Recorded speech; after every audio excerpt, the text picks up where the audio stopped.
Yes, so good evening, everyone. Welcome to another edition of the Confab podcast. My name is Joe Budu, and I'm the host for this show. And on this podcast, I engage in insightful conversations with other experts in the tech industry on topics like artificial intelligence, technology, science, innovation, and more. And today is going to be another exciting one. I have Foster Awintiti Akugri, who's the founder and president of Hacklab's Foundation and also an incubation manager at the Stanbic Incubator in Ghana. And so he's going to be my guest for today. And if you are watching, whether on YouTube, on Facebook, or on Periscope, just let me know who's watching the stream today. Just type in your name and where you're watching from in the comment section. And yeah, I want to see everyone who's watching today. In addition to that, please share the link widely. Whether you're on, if you're on Facebook, just click the share button to share with all your friends and your network. If you're watching on YouTube, just click the share button and you can share the link on WhatsApp. You can share the link on Twitter. If you're watching on Periscope as well, you can retweet the link so that other people can be part of the show today. Yeah, so welcome to the stream, Seth Edun Kansai. Welcome, Elomain as well. Um, we'll be starting the discussion shortly, so make sure you share the link with all your friends and family.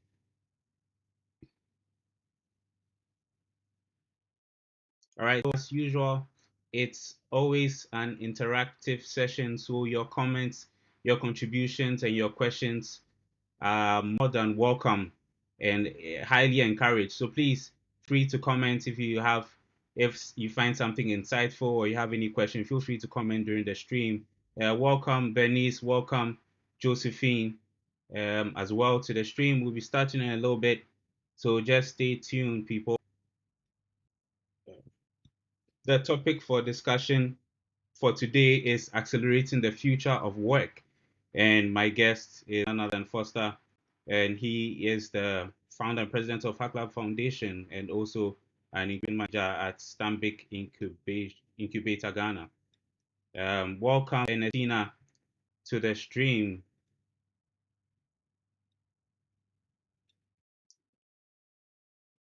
All right, we'll be starting in a moment. Foster will be joining me in a second. He's just on the line. So just stay tuned, guys.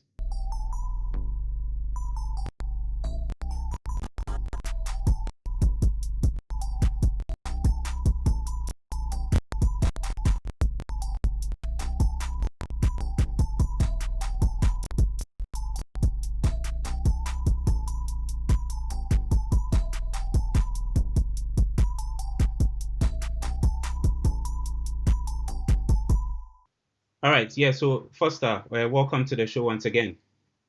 Thank you very much, Joel, for having me. It's a pleasure to be here. Hi, everyone Yes, who is here today to listen to this conversation. wonderful. Quite interesting times we are in right now.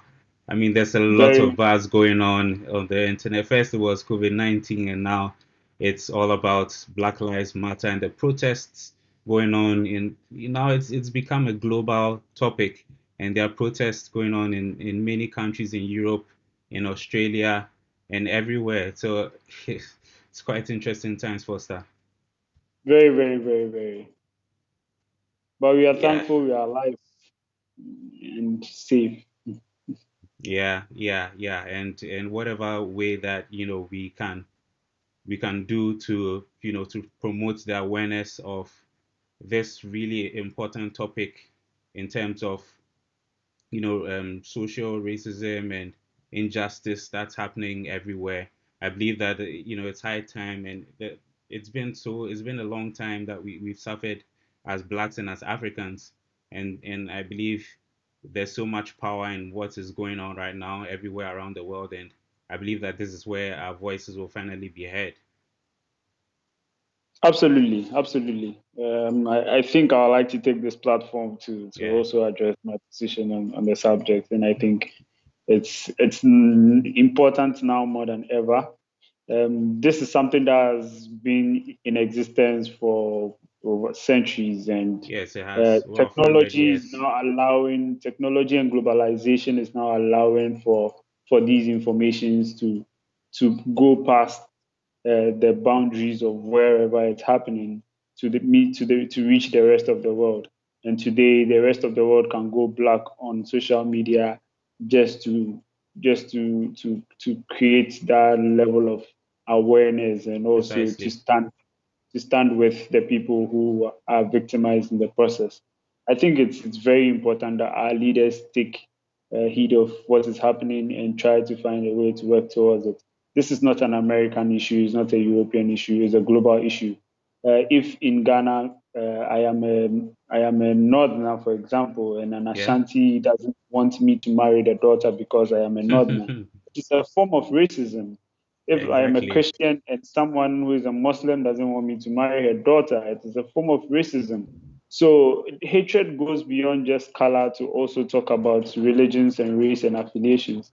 So while we criticize the other people, let's watch our backs and make sure we are not treading a crooked line ourselves. Yeah, yeah.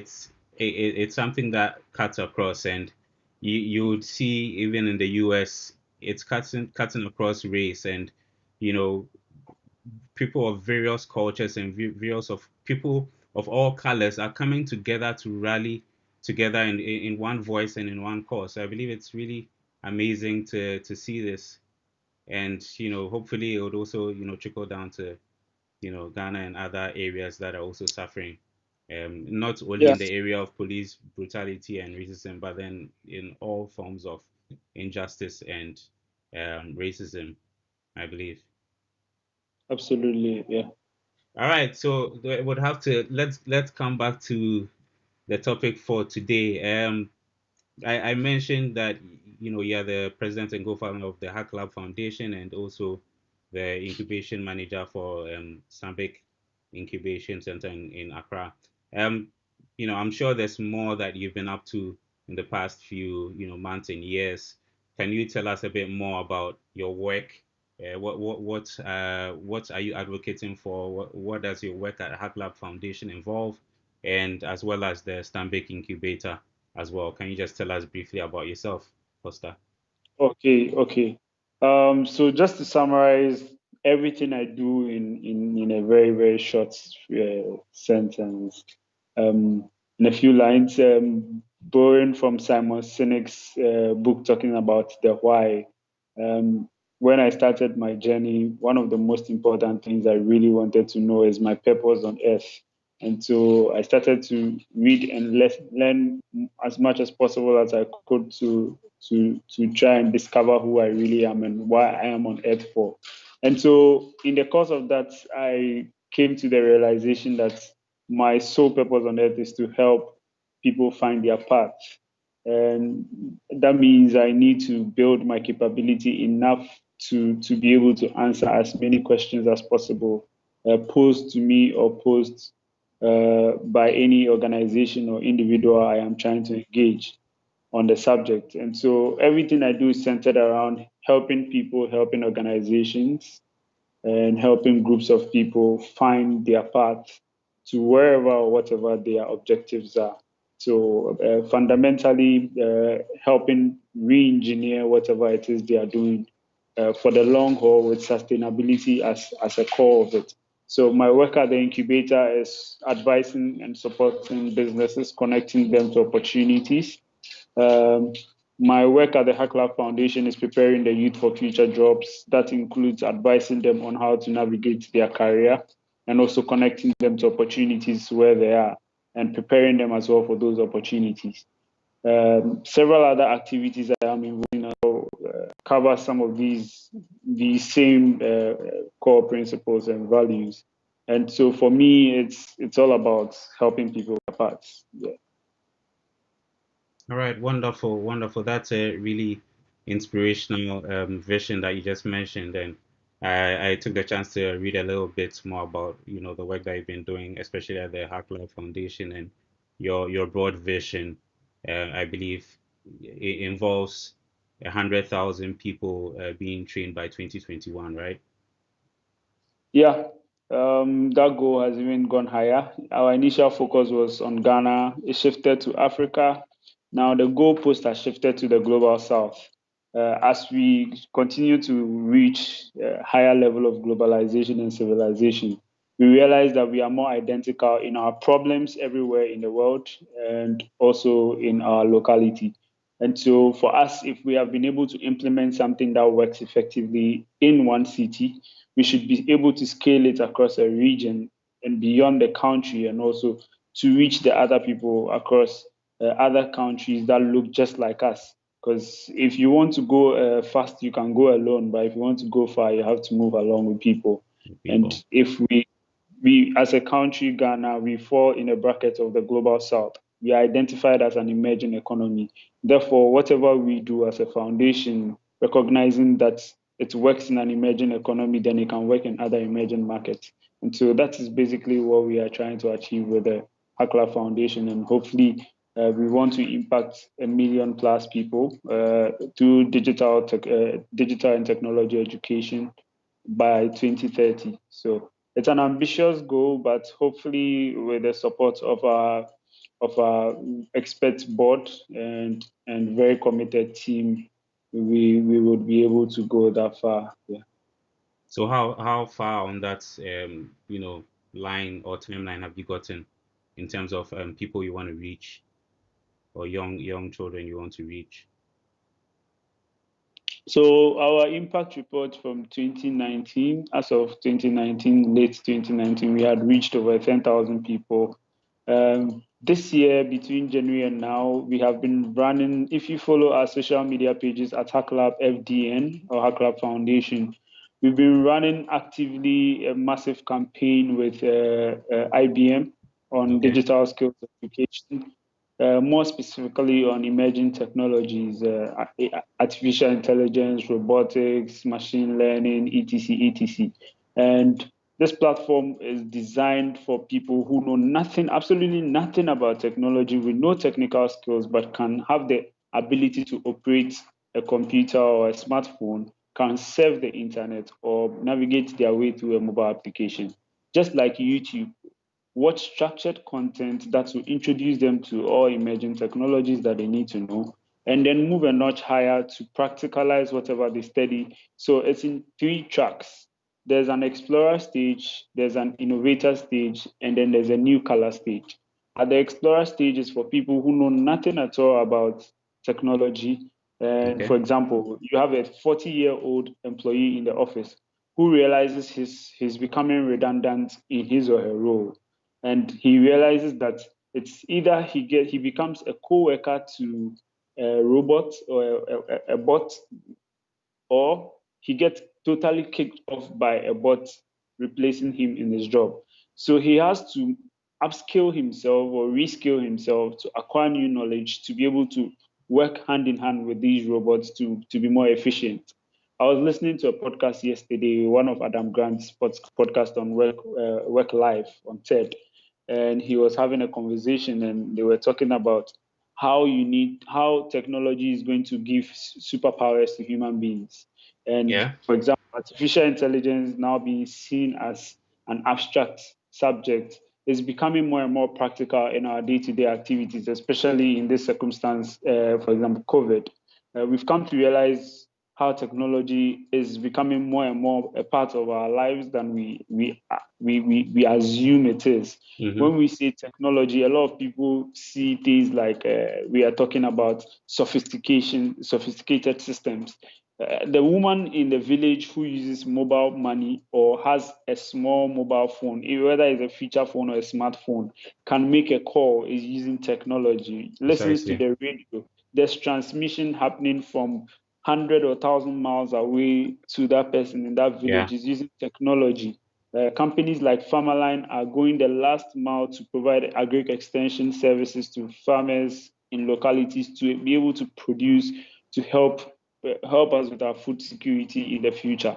So day in day out, we assume technology is some abstract thing or some very sophisticated system. But I like to use this forum to also make that clarification that every single thing that minimizes effort to get work done is an application of technology in today's world. So it's become a part of us. It's come to stay, and we need to, for us to, the bone of contention really is how fast are we upscaling ourselves as technology advancements are happening. That Yeah. is where the gap really lies. Because we can invent as much as we can, but we are inventing to make lives easier for people. So if we don't consider how fast people can learn to adapt to using these new technologies, then there'll be no point in these technologies existing. That is why the Hacklab Foundation really exists. Close that gap for people in workplaces to have the skill enough to work hand in hand with technology to be more efficient. And also, the work you are doing is for a customer base, right? So you need to upskill the customer base to appreciate this technology and be able to serve or appreciate the value the business is creating for that customer. So you consider those two parts of how technology is applied in our life as individuals and as businesses, and we'll be able to see more value in it. Yeah, wonderful. It's interesting you mentioned, AI and, robots taking away people's jobs, and me being an artificial intelligence engineer, it's something that I've been researching about or reading about all the time. And so, first, I would like, what do you think is going to happen? Do you believe in the next couple of years, people's jobs are literally going to be lost or going to be replaced by robots or AI systems? Or do you believe that it's going to be more in the way of they augmenting the work of humans? And what exactly, which jobs specifically are in, let me put it like high risk, and which Mm. jobs are on the low risk area? You can give your thoughts on that, and I would also probably just chip in on that. So I don't know if you follow the Future of Jobs report, which is published annually by the World Economic Forum. In Yeah, 2018, the report predicted that not less than 54% of employees will require significant reskilling to be able to adapt to the new ways of work yeah, or the future of this same report in 2019 talked about how almost predicted that by 2022 this 50 there will be 54% more new jobs created yeah.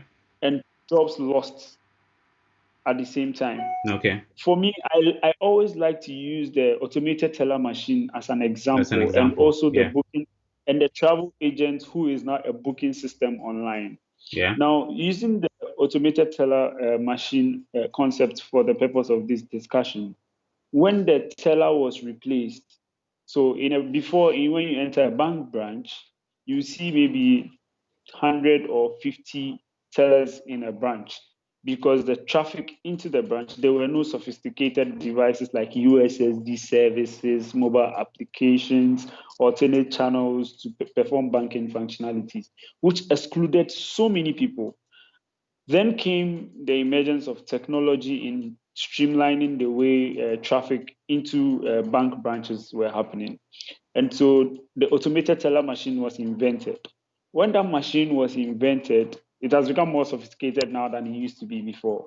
mm-hmm. In the process, in the transition of of the invention of The machine. the evolution of the automated teller machine, more and as more the teller loses his or her job, it created a whole new department. As Okay, new software applications were designed to power the automated teller machine to perform more functionalities, new job roles were created within the department that manages cards and payments, typically in a bank, yeah. to handle specific functionalities within the business process of an automated teller machine. Now, if you consider this analogy, you realize what happened. Are you still on? Oh, yeah. Can you hear me? Yeah, I can hear you, Foster. Good. If you analyze if you analyze this whole concept of the Scenario. ATM, you realize that much more jobs were created as one person's job at the front was replaced. was Because now replaced. there's an ATM custodian, there's a company, a whole company that produces plastics, that there's a company that produces the microchips, the chip Yeah, and pin system, there's a company that designs the software application that powers it. There's a company that provides security. So if you look at the whole automated teller machine as a system, or as an entity on its own, you realize that there are so many facets of it, from it being produced, from the hardware, the core and shell of the device being produced, to the soft part of it being designed, yeah, to managing and securing the system and all of that. So this is a whole new chain of businesses that have a whole new chain of jobs that have been replaced by one person who used to play that role. So if you take this concept into today's world, when that evolution was happening before, people were scared they are going to lose their jobs. And yes, they lost their jobs. However, those who retrained were retrained or reskilled or yeah, upskilled, sustained their jobs.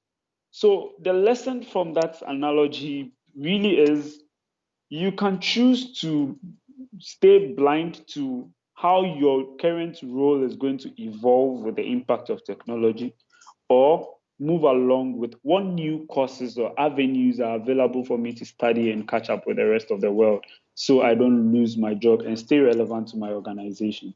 So, really, really, the evidence of people losing their jobs is not a subject of today. It's a debate of every industrial revolution since the 1900s, since the 1800s. And so the buzz is higher today because communication through social media is much higher. One person writes an article and 100,000 people read it. World Economic Forum hosts an event in 1989 and very few people in 1960, mm-hmm. 1970. Less than maybe only people in Europe used to know about what the World Economic Forum was doing. Today, everybody streams into the event without having to be at Davos or any of the events. Same for other subjects. And so we are getting to a place where these subjects are becoming more and more resounding in our ears. We see them every day. We stream, we read, we glance through them, we meet, we talk about them in meetings, we talk about them in webinars, and the sensitization of it is getting more and more hyped. And so people are now agitated, but it's not a subject of today.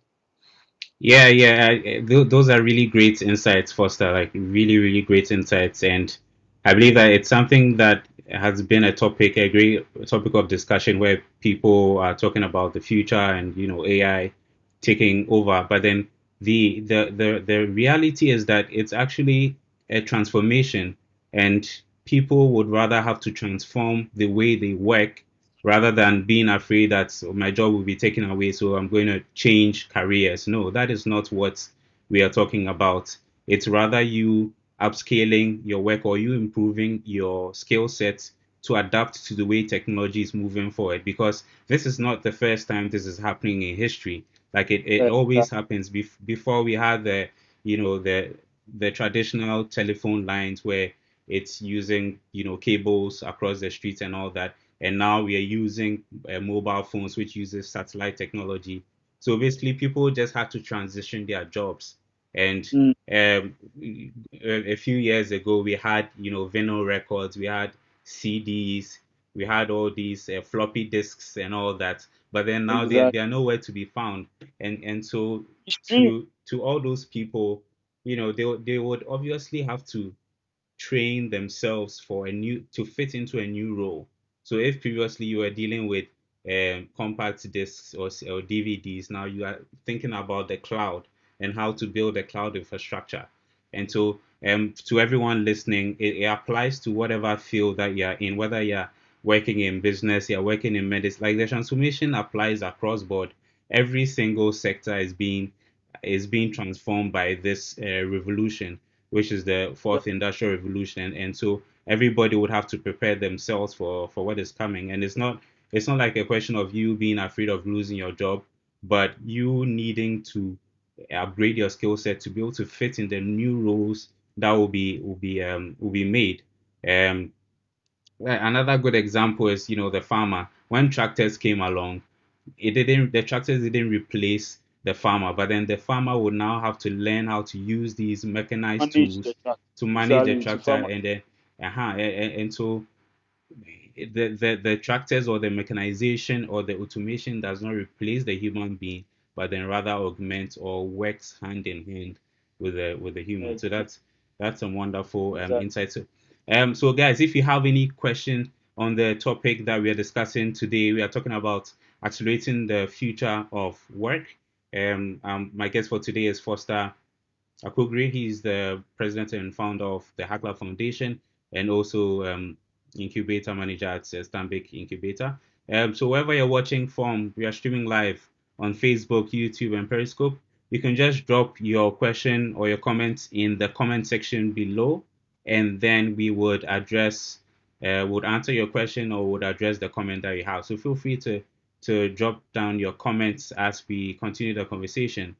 All right, so um, first I would head right in. I think we haven't even started the points that we are supposed to start for today, but So yeah, let's I just think go it's ahead. important to set the foundation right Yeah, and yeah. get people to understand what really is going on Yeah, there. yeah. All right. So now let's look at COVID-19 and the effect of COVID-19 and people's work and all that. So, the question is, did COVID-19 really accelerate or fast track the future of work?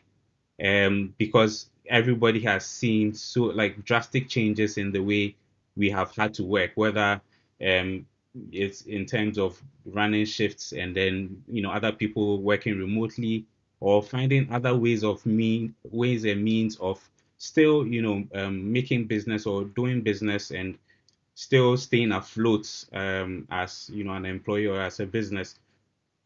So how do you feel COVID-19 has, or do you agree with that? Like, has COVID-19 accelerated the future of work? And then what is your comment on that? Absolutely. This is not a subject of debate. It is a It's a subject of no-brainer, fact. right? Yeah, it's a very truistic statement, and for me, it's really brought to light what we've been trying to preach over the last couple of years.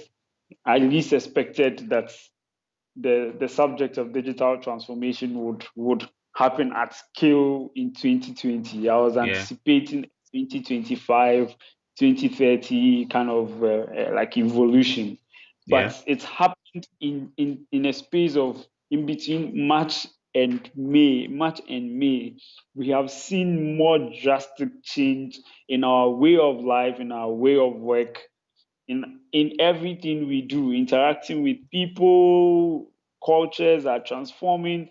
It's like it's like um, um, um, um, it's like a force majeure on life.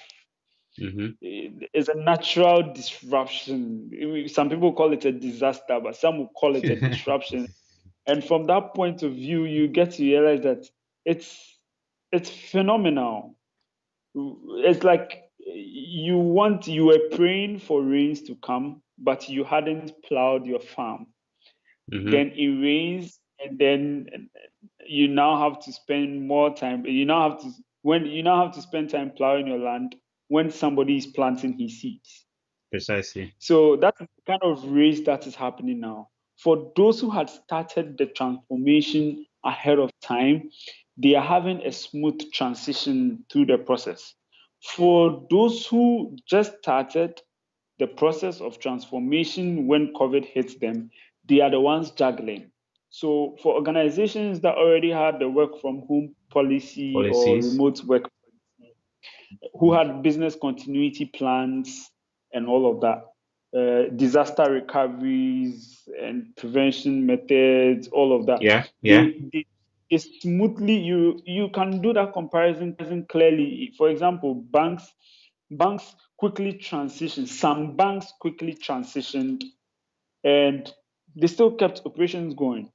For sectors like agri-commodities trading, for example, uh, when COVID-19 hit and the lockdown happened, people who are in commodities trading were actually making more money now more than ever. yeah. And so there's a downtime for some businesses and there's a peak for other For other businesses. Consumer businesses. goods are moving faster than before because People are not just purchasing on the go to consume. They are purchasing to store, which is not typical of the everyday lifestyle. Yeah, yeah, So a ShopRite or a game would witness higher traffic, higher how do you call it, purchase rates. They'll have to restock much more faster and all of that. And so the transition really happened fast. And it hit everybody. Like when there was a lockdown, people still want to be entertained, people still want to have their nightlife, because you are caged in this box where you yeah. are only limited to what you can do. But your body is itching to adjust to this new change. And so the hunger for wanting to continue to live your initial lifestyle was there in the early stages of the lockdown, which was around March. Now, when you come to the area of work, the subjects around COVID fast tracking acceleration of the future of work was more around the adaptation to change.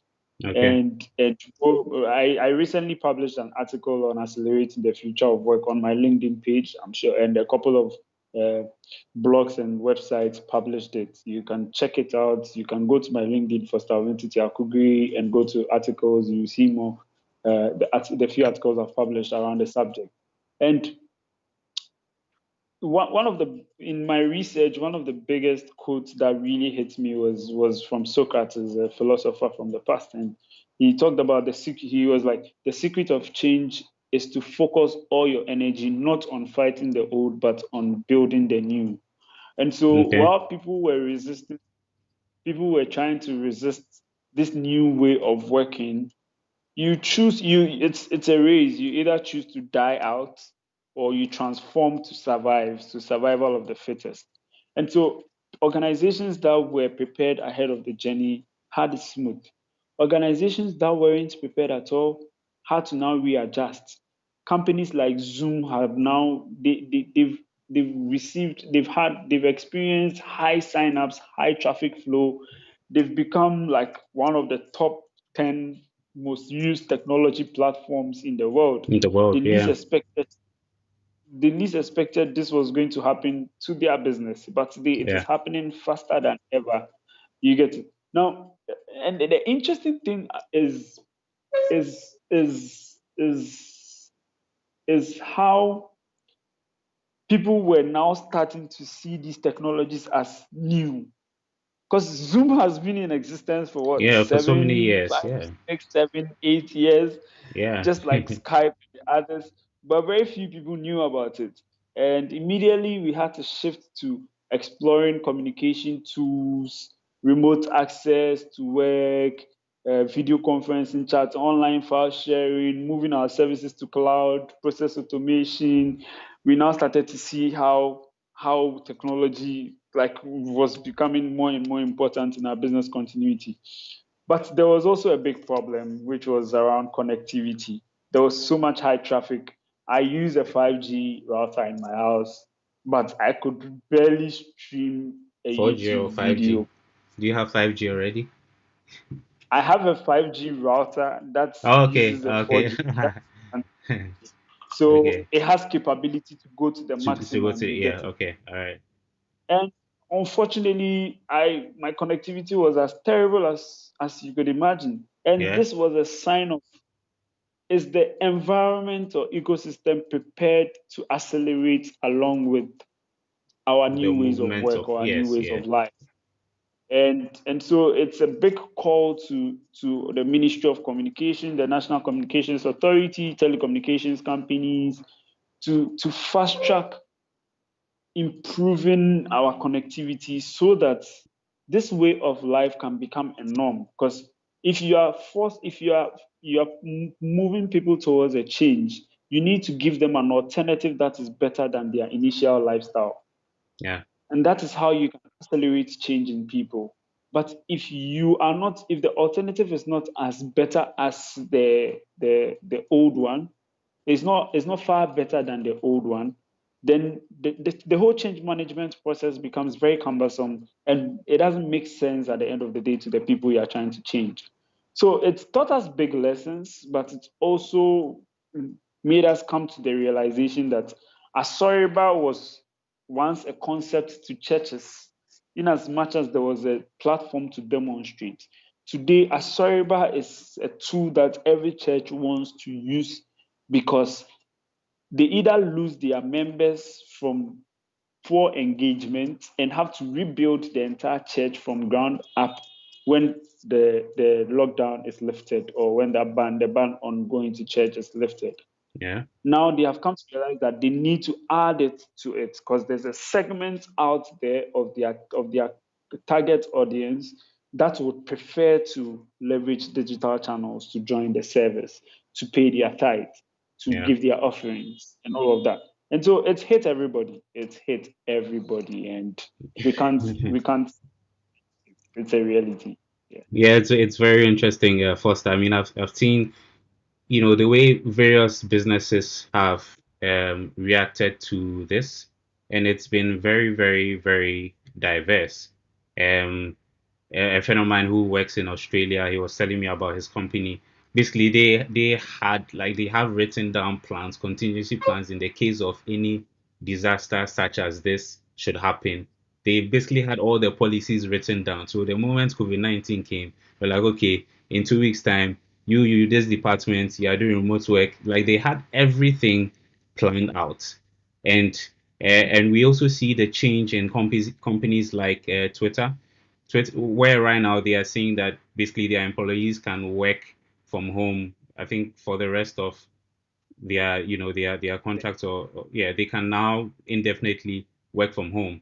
And I believe that's because they have the infrastructure and the policies. They've had that well laid down plan for work from home policy and all that. So I think this is a you know, it has already been a wake up call for every business, you know, to make sure that those policies are already in place. And then, of course, we have to also look at governments.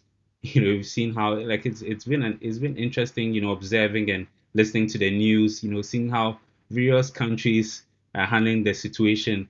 And basically, a lot of countries were caught pants down, with this virus. And uh, before we move into talking about government and business, I just want to talk a little bit about we as individuals. Like everybody's um work schedule or way of work has basically changed, and it's important that people know how to even do remote work, for example, because I'm sure some of us might have experienced it already, but then you can't just probably be in your bed from morning to evening pretending that you're working remotely.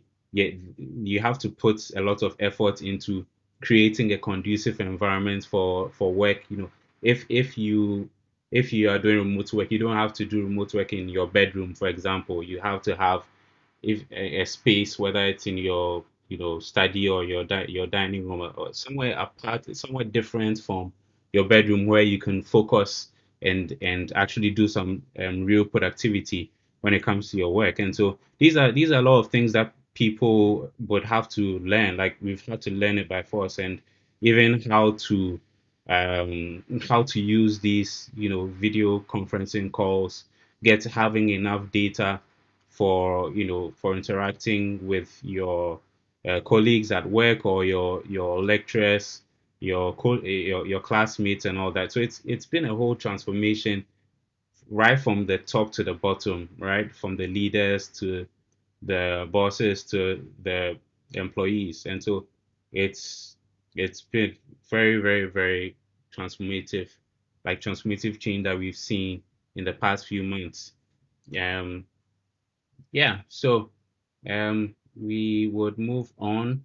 So can we talk a little bit about governments, like I mentioned just now, about government's preparedness towards its reaction for the COVID-19 virus, and in terms of developing policies and building resilience and all that. Can we touch on that, and then probably we will move on to the role of businesses as well. Sure, sure. So I think one of the most, for anything to be successful in any ecosystem or in any space, the environment needs to be prepared for it. It's just like you want to farm. You plant the seeds on a land, right? So you need to plow the land Yeah, and remove all the weeds, all the stumps, till the land, so that it's soft enough for you to plant the seeds and the roots to germinate and all of that. And so that's the same way if you want to talk about accelerating the future of work and its implications on people, businesses, and all of that. All these things come together to form an ecosystem of which is governed by the government. yeah, And so the government plays that role of preparing the land and allowing for the rest of us to plant our seeds and let them germinate. Now, the government needs to, first of all, when COVID hit, it yeah, disrupted a lot of business, and it's a subject of access to finance, purchasing power, business continuity, and all of that. For shopping malls, for example, some of the shops were closed, some were open throughout because they could accommodate the people's appetite or traffic moved towards that direction. In other aspects, people, they became secondary, tertiary matters of interest to people. And these people were in shocks. These people employ people. The hospitality industry and tourism industry was hit significantly because nobody is traveling into any boundaries. Borders were closed. People were restricted in their movements and all of that. Now, all these people employ people, and if they have the choice of continuing to hire these people and pay them while they stay home, or fire them and then rehire them when they can afford to pay them. And firing them means you could be firing somebody who has maybe 5 or 6 dependents on him. And we've been fighting poverty for a long time. This brings them back down to the poverty line of having to survive on meager income. You yeah. get it? And so government needs to prepare and empower these people to be able to keep their businesses afloat. And we've seen relief programs, NBSSI working closely with Mastercard Foundation and a few other organizations and the banks to offer some form of support or how do you call it, stimulus to their businesses. In Yeah, other packages. countries, people whose hours in the US, in some states, people whose work hours have been cut down have actually been given, they are being paid monthly allowances for the next 3 to 6 months or for as long as the COVID would Will continue, linger. just to cushion them while they are still trying to survive. Because the moment people can't afford to eat, they have to now, there will be a lot of pressure on them. They will be forced to go out. There's riots happening in some countries because they can't afford to stay at home and not have anything to eat. Theft will start. People will not really care about the implication of the virus spreading or they contracting it. They are more focused on how do I survive today, and Yeah, maybe whatever happens tomorrow would happen for itself. So all these things goes on to affect the security and stability of the country. Now, if government is able to position these things effectively, we'll be able to start. Will be everything, every secondary subject of luxury and comfort and new ways of life will become a priority, just like the Maslow's theory of needs, of Maslow's needs. Yeah, hierarchy of needs defines how to prioritize our needs as individuals, as businesses, as a country. And so government plays that critical role of preparing the environment. When it comes to subject areas like uh, opening the spectrum up or cutting down the cost of technology, telecommunications companies paying uh, to broadcast maybe a higher bandwidth, etc., or the nation providing a national backbone. So I hear Facebook is currently working with governments to lay fire very long fiber cable across Africa to provide almost 100 times the current capacity that is It's being being supplied. provided in Ghana, in Africa. Okay. And for me, I see this as it's a big leap to helping prepare the countries in Africa to leapfrog and join the rest of the world in terms of tech innovation. So governments need to open up their doors to allow these forms of collaboration with private entities to get people ready enough to be able to join this acceleration. And so if people are if businesses are comfortable enough, they'll continue to employ people. People will continue to purchase or to have high purchasing power. It will ensure business continuity for the businesses who were suffering during these times. So government really has a role to play.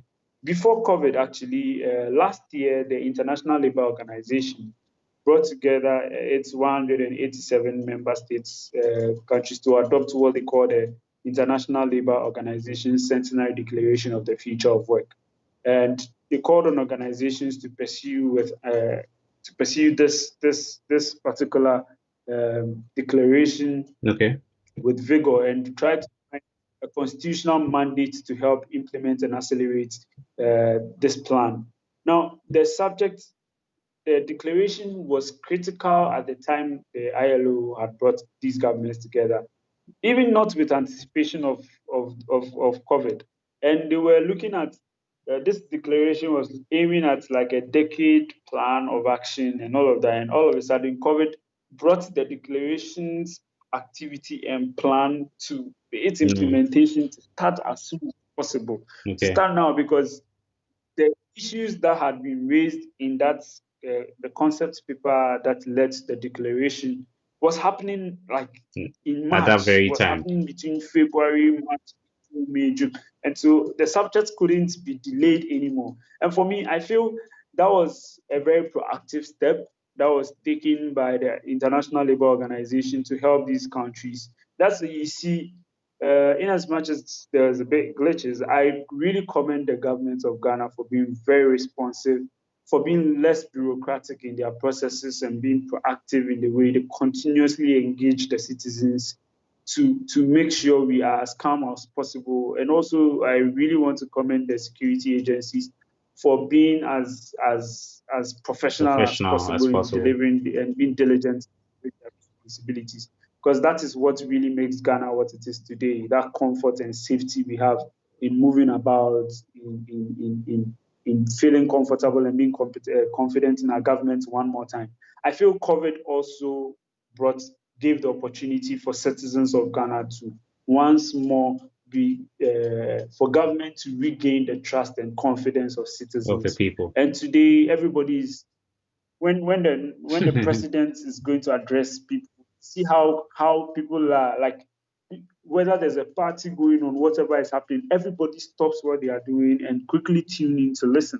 And this is a country that this is a practice that I believe should continue beyond COVID. There should be that bi-monthly engagement and open forum on social media where the president or the Ministry of Communication is constantly engaging the citizens through its agencies and promoting freedom of speech and allowing journalists to be able to engage effectively and relay information. Because we've been able to contain COVID because of that effective communication and the support of media houses and private organizations. And as individual citizens, for the first time, I was part of about 9 to 10 WhatsApp groups, all trying to come up with solutions to address COVID. Everybody with an agenda to contribute to support the Ministry of Health, Ministry of Communications, and all of that. And we are starting to understand and appreciate the sense of democracy, the sense of Mm-hmm. being part of government, as Abraham Lincoln defines, for the people, by the people, and of the people. And so that sense of belonging, that sense of responsibility has once more been restored thanks to COVID, in as much as it has its own adversities. It also came Yeah. with a blessing to us. Yes, in a way, blessing in disguise, right? Yeah. So people we are streaming live on Facebook, YouTube, and Periscope as well. Topic for today is accelerating the future of work, and my guest for today is Foster. who's the president and founder of Hacklab Foundation, as well as the incubation manager for Stanbic Incubator. We have a few questions that are going to answer, and so please, if you are watching right now, you have any question with respect to accelerating the future of work or any topic that you'd want to ask about, just feel free to put the question in the comment section below, and we would answer it. So we have one question here from Ernestina. I'll just load that question up soon. I can see William on the stream. Esther, Kojo, welcome to the stream. So yes, Ernestina is asking, please, I would like to know what would or can people like smallholder farmers do to prepare for future happenings such as this pandemic? And she continues to also say that smallholder farmers are stomach frontliners with or without COVID, and they are already struggling to get access to a lot of resources. So first, what's your take on this? How can people like smallholder farmers prepare for future happenings such as the COVID-19 pandemic? Mm. Thank you very much for that question. First of all, I'd like to say that some of these sometimes it's from the perspective you look at these things that makes you question whether it's really a problem or it's an opportunity. Mm, And so there are organizations that are playing a critical role, seeing that there's opportunity, there's a gap somewhere, and taking advantage of that opportunity to innovate. Farmerline, Agro Center, Isoko, Trotro Tractor, and a few other organizations have been playing a very critical role in trying to close that last mile gap of getting these farmers to move from being subsistent farmers to be more sustainable farmers and farm at scale by yeah, leveraging shared organization, access to extension officers,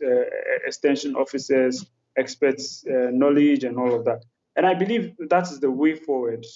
Food security is going to become a subject it's already a subject of importance and of high priority, considering the growing population of our continent and the rest of the world.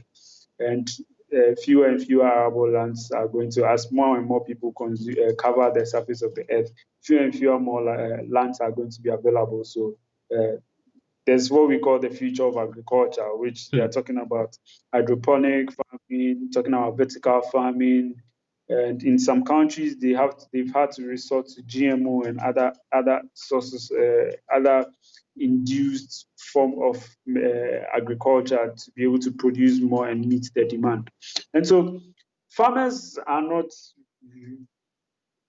they are the speed at which they may adapt to this new change may not be as fast as we want it, but it's an if we see it as a gap, it's an opportunity for us to start to innovate on how we can bring people who are experts together and build innovative ways of engaging them, considering we know that they are a primary source of food for us. So I don't know if I've answered the question right, but that is my point of view on the subject. yeah, I believe you have. I believe you have. So let's continue. What we can talk about next is the role of higher education. The universities, colleges, etc., and preparing graduates for the future. Um, Developing skills for the use of technology and so on and so forth. What do you think is the current state? What do you think is the current state of our, the educational system, and how can we improve that system to be able to prepare our future graduates for what is coming ahead, and all that we talked about before about, developing the skills for technology and all that. What is your view on this? Fantastic. Um, well, before I even move to that, I just want to highlight that the lockdown actually resulted in 1.7 billion learners globally being affected and having to stay at home, either Okay. not having continuous learning or those who go to more advanced schools with more like flashy technologies and all of that and can afford Yeah. it are still experiencing continuous education. However, it still affected Cambridge education. The examinations have been cancelled, SATs cancelled, BCs most likely. I think the president finally gave that opening for these examinations to happen. Yeah. Otherwise, it would have disrupted our academic list totally. Now, I think in 2017, there was a data that was released in Europe called the longitudinal educational outcome data, and Okay. it was talking about how our educational systems are designed and how whatever we learn, let's say you are enrolled into an education, you are enrolled into a degree program, which is a 4-year degree program. You enter the university in 2016. You study accounting. Let's let me use an example in technology. You study a technology that is maybe a version 1.0. By the time you get to your 4th year, you're about to go into the industry. There's a version 7.0 of that same technology and platform you learned in first year. That was 4 years ago. Yeah. Now the industry is asking you to is requesting that you have the skill to be able to navigate your way and use the 7.0 version of that same software to get your job done. But you don't have that skill. And so we our the challenge really with our educational system, which is also a significant part of us being able to accelerate in this future of work, is they are the ones who churn out the most of our graduates.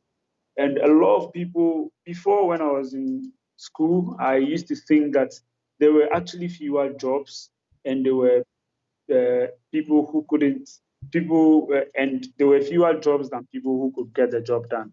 But when I moved from being a student to being in the workplace and having been a recruiter before, running a recruitment agency, to working for several organizations, now recruiting for organizations through the Hacklab Foundation and all of that. It could take us Okay. approximately 6 to 8 weeks, sometimes 3 months to find a talent. And some people can go Oh, as far as 6 months. As I sit here today, I know of maybe 30 or 40 job openings. And I know people who are looking for jobs but do not meet those the requirements. requirements. So the, the question really is, who is responsible for bridging the gap between when a student is moving from the university into the industry The to industry. prepare them aside the curriculum? Because for us at the Hacklab Foundation, one of the things we try to navigate around is how do we overcome the barriers of bureaucratic processes and still get people to adapt or engage in our activities. And so our digital skills training program, which targets more of the people in tertiary institutions, function as an extracurricular activity rather than wanting to how do you call it, outcompete or overtake the existing Okay. curricula.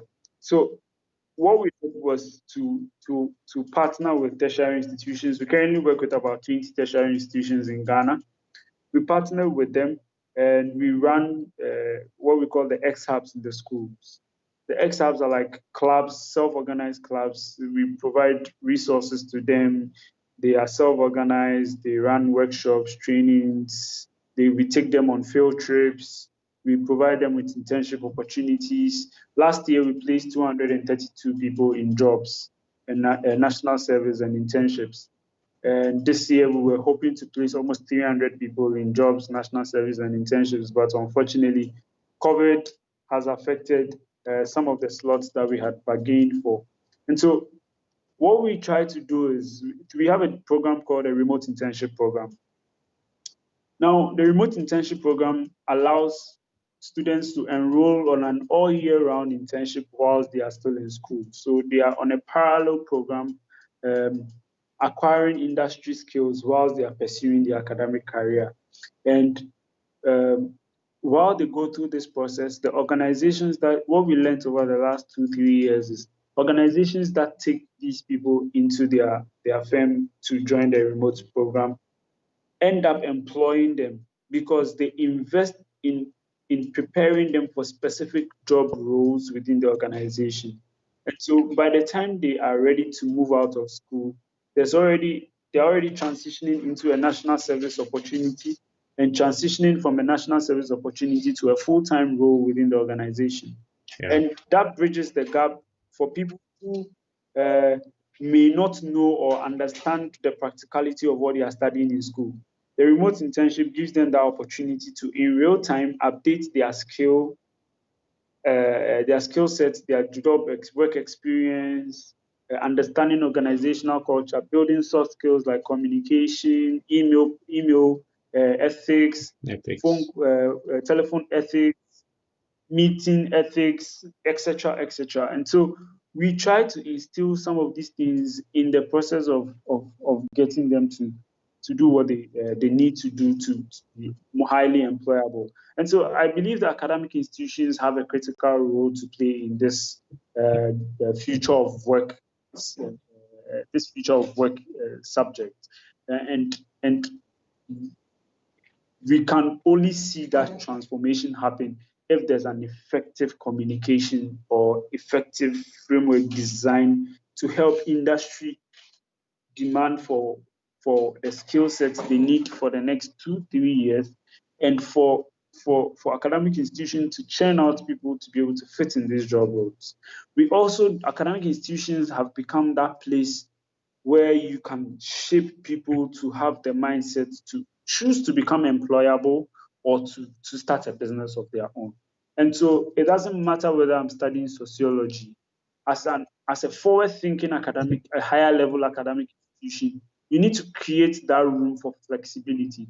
In some schools, there's what we call liberal arts. Now, if you enter the university and you don't know what you want to study or you don't know what you want to specialize in, Mm-hmm.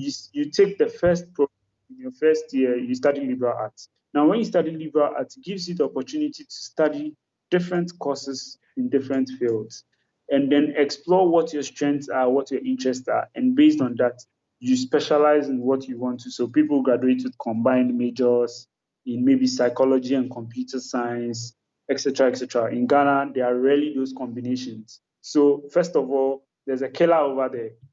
I don't really want to become a computer scientist, but I want to learn psychology and a bit of computer science and be able to combine the two.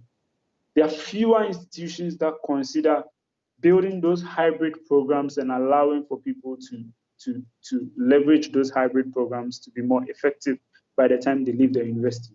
Now, Yeah. not everybody has to become a specialist as well. I, for one, I am a generalist, and a generalist is someone who is like a jack of all All trades, traits and can also be a master of as many trades as of he or some. she has the capacity Yeah. brain power to accommodate. I believe that God created our brain. The brain is the most powerful tool on earth. It has the highest storage capacity than any ever technology that has been invented. It Precisely. has the most sophisticated neural network that you can train to be as fast and efficient as possible. And unfortunately, it didn't come with any manual. So you can only learn to apply the brain more effectively if you start early to explore what your learning style is, what your interests are. If you don't have any specific interest, it's fine. Learn as whatever you come across, read. If you're an auditory person, listen to as many podcasts. It doesn't matter whether it's about engineering, technology, design, politics, whatever it is, conflict, whatever negotiations, etc. Just take it. As you consume more information, you become more and more useful. You start Mm-hmm. to see how useful you can become in any subject. And so some people will see you as an encyclopedia or a nerd, but really, really, it's the consolidation of all this information that brings you to the point of convergence to understand what your purpose really is as an individual and how you can apply that knowledge to help people. So we need to reimagine what higher level education or higher educational systems should look like. Because basic education, secondary education, though they are a stepping stone to where you want to get to, they are only foundational. And what really shapes you are the higher level educational institutions. So we need to pay more attention if the future of work is going to succeed, and if we are going to train more people who would close the unemployment gap rather than widen the unemployment gap based on their incompetence and inability to adapt to new things. Nice, nice, nice. Okay, so people, we just crossed the 1 hour mark. This has been accelerating the future of work. My guest has been Foster Akugri, who's the founder, president of Hacklab Foundation, and also incubation manager for Stanbic Incubator Ghana. So, guys, if you have any question, finally, you can quickly drop it in the comment section below. Otherwise, we will be closing the session for today. It's been a great one, I believe. So, Foster, let's just take closing words, and it will come in the way of a question. So, preparing for the new normal, are we ready for this? Mm. Just say in under a minute. If you can just answer that, and then we can use that as your closing. I think whether we are ready or not, we have to be ready. And technology now allows us to connect anytime, anywhere, and to anyone in the world Yeah. from almost any device. So it doesn't matter whether it's a smartphone or not. And this is drastically changing how people work. It's changing how people think. It's changing how people collaborate, how people connect, irrespective of their time zones and geographical boundaries. So we have no option than to embrace this new normal, whether we are ready or not. And it's time to rethink how we can practicalize the abstract conversations we have. How do we transcend the conversations we've had from here into practicality, get people to appreciate that technology we talk about is not any sophisticated system, but really what we do on WhatsApp, what we use Twitter for, the phone calls we make, the Excel sheets and the Microsoft Word we use, etc., etc. And so it's here. We have no option, and we were anticipating that the future of work, fourth industrial revolution, would happen 5, 10 years, 20 years from now. But the robots and AIs are here. They are going to become our colleagues and our new friends. So we have to be ready. It's time for us to walk the talk and live it and rather stop anticipating that it's going to happen in the future. So stop procrastinating and start working towards becoming a more action oriented person. All right. Thanks so much, Foster. It's been a wonderful session interacting with you today, and I believe my viewers as well enjoyed it as much. And so I would want to, close the session for today. And so, Foster, we'll still keep in touch, and hopefully, I should have you back again here in a few months, talking on a different topic. So, thanks so much, Foster, for joining the show today. And I think it's been really insightful and informative conversation today. All right, so then thanks. Thanks for. Well, All right, so then I'll catch you later. so, All right, bye. bye. All right, so thanks everyone for joining in today. I can see some of you just joined. Thanks so much. Thanks Ernestina for joining as well. William, Pastor Daniel, thanks so much for joining today. And if you haven't subscribed yet, don't forget to hit the subscribe button. Subscribe if you're watching on YouTube. Just head over to YouTube, type in my name, Joe Budu, and then you'll find the channel and just subscribe to the channel so that you get notifications whenever I stream next. And I stream weekly, every week, Wednesday, 7 p.m. GMT. And you can let me know in the comments how much you enjoyed the session today. Just type it in the comment section if you enjoyed today's session. Don't forget to like, don't forget to share, don't forget to subscribe. I'm an AI engineer, and Today the topic was accelerating the future of work, and my guest was Foster Akugri, Hacklab president and incubation manager for Stanbic Bank. Yes, so it's been a great one today, I believe. So I will catch you guys same time, same place next week. I've been streaming live on Facebook, on YouTube, and Periscope as well. Don't forget to subscribe to YouTube so that you get the notification anytime I start the stream. Thanks so much for joining, Kojo. And if you came in late, don't worry, the video will be up tomorrow and you can watch from beginning to end in your comfort zone. So